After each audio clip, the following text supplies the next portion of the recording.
तुमसे ना हो पाएगा। हमें तुम्हारे लक्षण बिल्कुल ठीक नहीं लग रहा है, तुमसे ना हो पाएगा। A few moments later.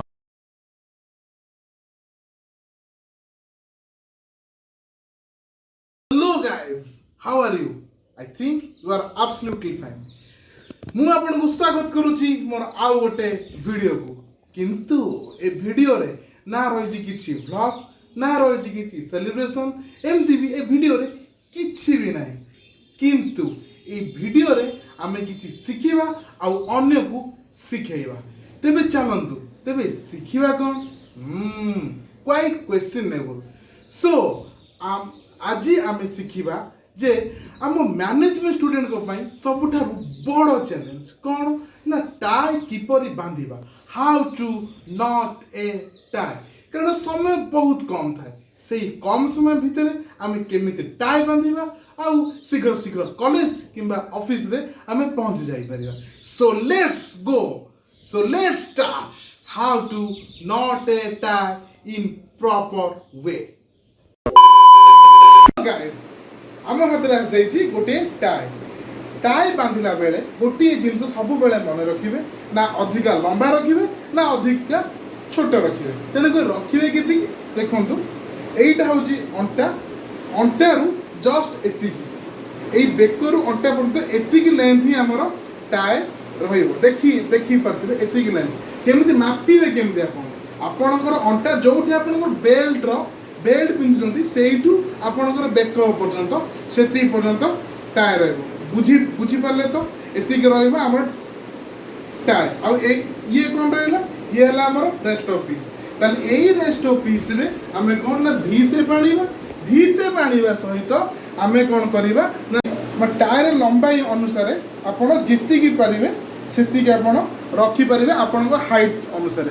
ଯଦି ଆପଣ ଟିକେ ଲମ୍ବା ହେଇଥିବେ ତାହେଲେ ଅଧିକା ରଖିବେ, ଯଦି ଆପଣ ଟିକେ ଗେଡ଼ା ଧରଣର ଲୋକ ହେଇଥିବେ ତାହେଲେ ଟିକେ ଆକୁ କମ୍ ବା ବେଶୀ କରିପାରିବେ।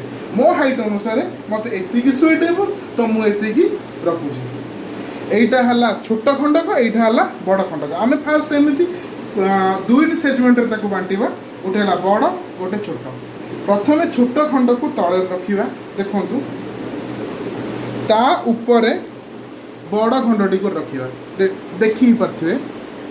ତାପରେ ଏଇ ଯେଉଁ ବଡ଼ ଖଣ୍ଡକ ଟିକେ ରହିଲା, ଦେଖନ୍ତୁ ଜଷ୍ଟ ୟାର ଏଇ ପାର୍ଶ୍ୱରେ ତାକୁ ପୁରାଇବା। ଦେଖିପାରୁଛନ୍ତି?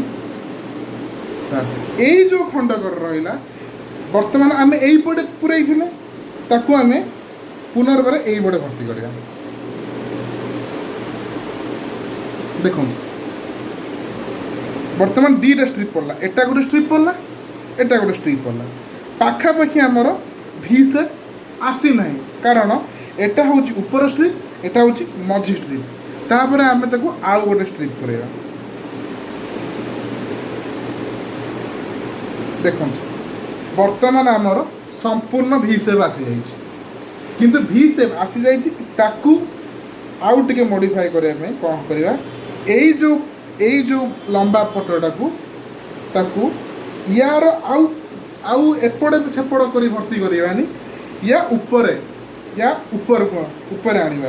ଦେଖନ୍ତୁ ଜଷ୍ଟ ଲାଇକ୍ ଦ୍ୟାଟ୍। ଆଣି ସାରିଲା ପରେ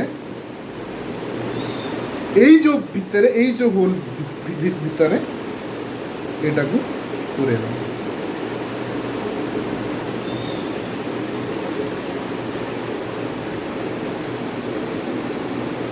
দেখুন পুরা প্রপর ফর্মাটরে টাଏଟା ହେଇଗଲା। ଆଉ ଦେଖନ୍ତୁ ଟାଏର ଠିକ୍ ପଛ ପାର୍ଶ୍ୱରେ ଏଇଟା ଯେଉଁ ଅଛି ଆପଣ ତାକୁ କମେଇ ପାରିବେ, ଦରକାର ପଡ଼ିଲେ ଛୋଟ ବି କରିପାରିବେ ଆପଣଙ୍କ ହାଇଟ୍ ଅନୁସାରେ। ତ ଦେଖେଇ ଦେଉଛି ମୁଁ।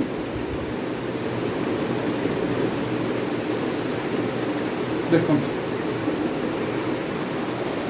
এইটা ଟିକେ ଅବଶ୍ୟ ଛୋଟ ହେଇଯାଇଛି, ମୁଁ ଆପଣଙ୍କୁ ମୋ ହାଇଟ୍ ଅନୁସାରେ କେମିତି ବନ୍ଧା ହେଉଛି ମୁଁ ଆପଣଙ୍କୁ ଦେଖେଇ ଦେଉଛି। ଦେଖନ୍ତୁ ଲମ୍ବା ଅନୁସାରେ ସାଇଡ଼କୁ